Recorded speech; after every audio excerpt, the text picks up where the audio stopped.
Yo, what's up guys? Welcome back to the channel. Today we're going to be taking a look at some new cards coming out in Dawn of Majesty. We got a new, really unique hand trap card that I think a lot of people will be excited to kind of test out. And on top of that, we got new Spriggans support and a new Black Dragon to go ahead and go over. But let's go ahead and kick it off with the first card that I want to go over, which is the Black Clad Dragon Albion. So it is going to be a new level 8 Dark Dragon effect monster with 2,500 attack and 2,000 defense points. And it says you can only use the second effect of this card's name probably once per turn. Just the second effect of this card's name per turn. Anyways, first part says this card's name is treated as Fallen of Albaz while on the field or graveyard. The second part is if this card is in the hand or graveyard, you get to send one Fallen of Albaz or one Stigmatica spell/trap from your hand or deck to the graveyard, then apply the following effect depending on where that card was sent from. So if it's the hand, you can just special summon this card. The deck, you get to place this card on the bottom of the deck, and if this card was placed from the hand, you draw one card. So you can recycle and just go through some other cards.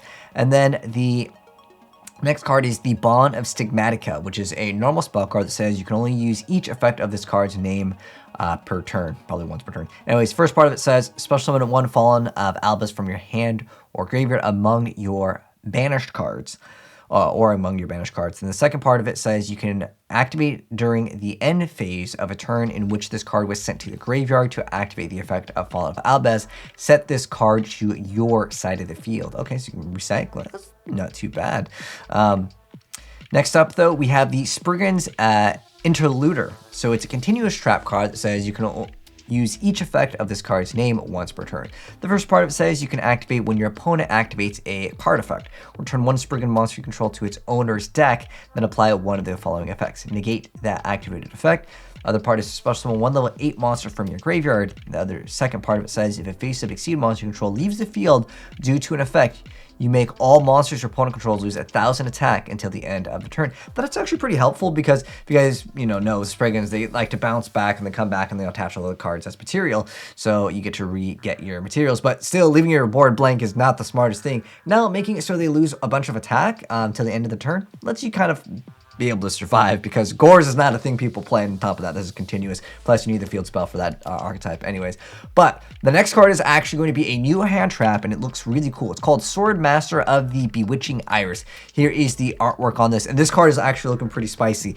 Anyways, going to be a short print, secret rare in TCG in Dawn of Majesty. Anyways, 2,500 attack, 2,500 defense points. It is going to be a level 8 light spellcaster, and it says you can only use this card's name first and second effects once per turn each. The first part of it is during the main phase, if a monster whose effects are negated is on the field, as a quick effect, you can special summon this card from your hand. The second part is if your opponent special summons a monster or monsters, you can activate one of these effects based on where they were special summoned from. If it's from the hand, you can just special summon one monster from your hand.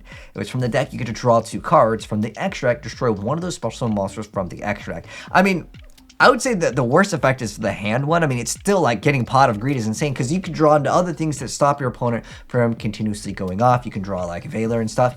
But I'm also thinking it says if a monster whose effects are negated is on the field. This is a really, really good effect to be able to not only stop maybe potentially your opponent's stuff, because it's just if a monster's effects are negated, is just on the field, not when it is negated.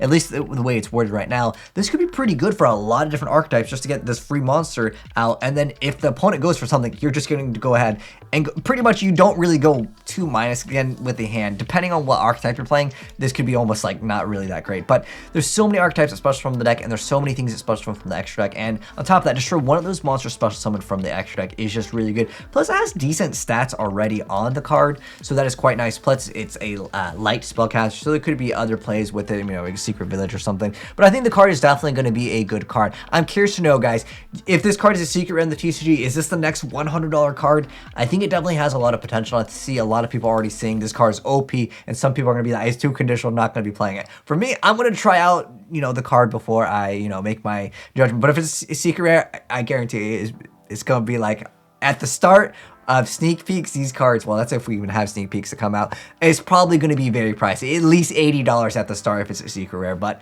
Let me know, guys, down below how much you guys think this card is going to be, if it's a secret rare in Dawn of Majesty for the TCG. But anyways, thanks for tuning in, guys. And if you enjoyed the video checking out all the new Yu-Gi-Oh cards, drop a like on it. And if you want to see more new Yu-Gi-Oh cards and you are new here, hit subscribe, turn on the bell, and you'll definitely see more very soon. Or if you guys want to send me in any replays and you got cool ideas of this, we'd love to feature it over on the channel. You guys can send in the replay file over to AzneyesReplays@gmail.com or just hit me up via the Discord. But take care, guys, and I'll see you in the next vid. I'm out. Peace.